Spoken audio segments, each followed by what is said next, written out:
Assalamualaikum dan selamat sejahtera. Terima kasih kerana sudi menonton. Pada kali ini, sebagai tanda sokongan kepada Persatuan Perpustakawan Malaysia, saya ingin berkongsi salah satu buku yang pernah saya baca tidak lama, beberapa tahun lepas. Sebenarnya buku ini sedikit review tentang The Richest Man in Babylon. Buku asalnya adalah dalam bahasa Inggeris yang telah ditulis agak lama kerana dari segi sejarahnya George Clason telah menulis beberapa siri risalah untuk membantu pada waktu itu perbankan untuk mendapat sambutan daripada umum untuk menyimpan duit dan melabur di bank sekitar tahun 1920 lebih 30 macam tu kalau tak salah saya. Jadi himpunan risalah ini kemudiannya dibukukan kepada buku yang bertajuk The Richest Man in Babylon. Di dalam siri risalah itu ataupun di dalam buku ini sebenarnya diceritakan mengenai apakah syur-syur ataupun beberapa tips dari segi pengurusan kewangan. Dah lama dah buku ni. Jadi pada beberapa tahun lepas saya telah ketemu buku dalam bahasa Inggeris dan saya beli dan saya baca. Dan ini sebenarnya adalah buku versi bahasa Melayu yang telah diterjemahkan oleh pihak PTS Professional. Telah diterjemahkan dan buku ni saya beli tanda sokongan kepada PTS sebagai salah satu publisher ataupun penerbit tempatan yang sangat aktif dalam pasaran. Buku ni sebenarnya menceritakan macam saya kata tadi tentang tips dari segi bagaimana kita mengurus kewangan peribadi dan sebagainya lah.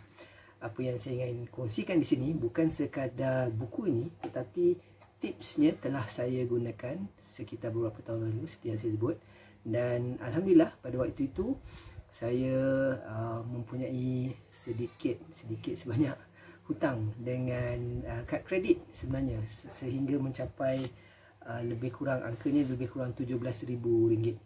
Jadi dengan mengamalkan tips yang telah saya perolehi daripada buku ini, pembacaan buku ini, saya telah berjaya menghabiskan, melansaikan hutang kad kredit tersebut dan juga beberapa hutang utama lain menggunakan apa yang diperkenalkan oleh George Clason dalam bukunya ini. Jadi di sini saya ingin berkongsi sedikit lah daripada apa yang telah saya amalkan itu. Yang pertama sekali adalah formula menyimpan. Banyak buku bercerita tentang formula menyimpan, tetapi yang menarik perhatian saya dalam buku ini adalah pertama sekali kena ingat dia adalah hasil risalah, kompilasi risalah untuk mempromosikan bank. Pada waktu itu dia mahu memperkenalkan bank dan mahu menjemput orang untuk menyimpan ataupun menabung dalam mekanisme bank. Jadi definitely dia lebih cenderung ataupun dia bias kepada menyimpan untuk jangka masa yang agak panjang supaya bank dapat menggunakan duit yang telah dihimpunkan itu untuk pelaburan dan sebagainya. Jadi salah satu tipsnya dia bersesuaian dengan mereka yang bekerja tanpa gaji tetap seperti saya, seorang trainer secara sepenuh masa. Apa yang saya lakukan adalah saya mendapat upah daripada menjalankan program latihan. Program latihan yang seperti mana sedia maklum, dia bukanlah satu yang tetap. Maksudnya dia bukan seperti gaji tetap, hujung bulan dapat duit, dapat gaji. Dia adalah pendapatan yang bila ada program latihan, insyaAllah ada pendapatannya. Jadi di dalam buku ini diceritakan juga untuk mereka yang memperoleh pendapatan yang tidak tetap. Macam saya kata, seperti yang disebutkan tadi, pada waktu itu mungkin ramai yang bekerja sendirian, yang tidak menabung ataupun menyimpan dengan mekanisme perbankan. Jadi dia menggalakkan formula yang diberi itu pada saya sedikit sebanyak sebenarnya adalah satu rahsia yang menggalakkan orang menggunakan perkhidmatan bank. Jadi dia kata 10% simpan, 10% ataupun 1/10 daripada pendapatan yang kita peroleh itu kepada tabungan. untuk masa depan. 10% tu bayar diri kita dulu. Maksudnya kalau saya menjalankan program latihan dan saya dapat contoh saya dapat RM100, RM10 tu saya asingkan, ketepikan untuk tabungan diri sendiri. Itu yang pertama.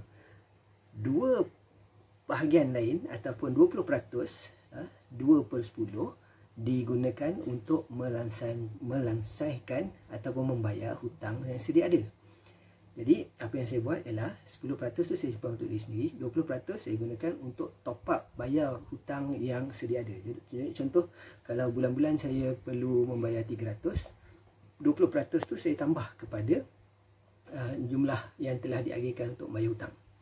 Jadi formula yang diperkenalkan tu 10% untuk simpanan, 20% untuk membayar hutang, 70% yang balance tu, bakinya tu kita belajar untuk hidup dengan kewangan yang sebanyak itu. Dia menariknya tentang tips yang dikongsikan dalam buku ini adalah dia sangat praktikal.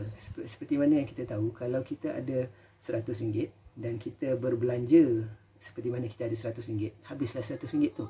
Tapi kalau kita ketepikan RM30 dan kita ada RM70, kita akan belanja RM70. Jadi konsep itu yang sebenarnya membantu sedikit saya berjaya menyelesaikan hutang kad kredit saya. Jadi formula dia 10 untuk diri sendiri, 20 untuk bayar hutang, dan selebihnya belajar untuk hidup dengan 70%.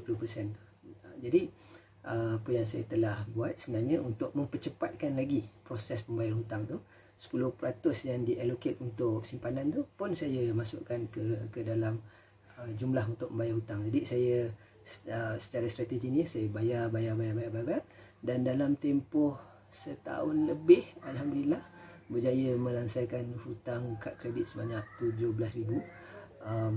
Dan seperti yang saya kata, definitely jangan pakailah kad, jangan ditambah hutang baru. Jadi apabila kita kawal penggunaan tu dan kita aplikasikan tips yang saya dapat dari buku ni, Richest Man in Babylon ni, alhamdulillah berhasil. Jadi sebagai review kepada program Jom Baca oleh Persatuan Perpustakaan Malaysia, saya berbesar hati untuk berkongsikan inilah salah satu buku yang mungkin elok juga dibaca. Sekarang macam saya kata, ada bahasa Melayu, ada edisi bahasa Melayu, ada edisi bahasa Inggeris. Boleh buat pilihan untuk membaca mana-mana. Tapi itulah, nak kata testimonial tu bukan testimonial lah, tetapi apa yang saya dapat daripada buku ni saya amalkan, saya aplikasikan, dan alhamdulillah membawa hasil yang positif. Jadi mudah-mudahan kepada mereka yang membaca buku ini, The Richest Man in Babylon, hasil kompilasi risalah-risalah bank yang telah ditulis oleh George Clason, insyaAllah mudah-mudahan anda juga dapat mencari jalan keluar daripada masalah keuangan anda dari segi pengurusan kewangan. Sekali lagi terima kasih kerana sudi menonton. Semoga perkongsian ini bermanfaat. Assalamualaikum warahmatullahi wabarakatuh. Stay safe.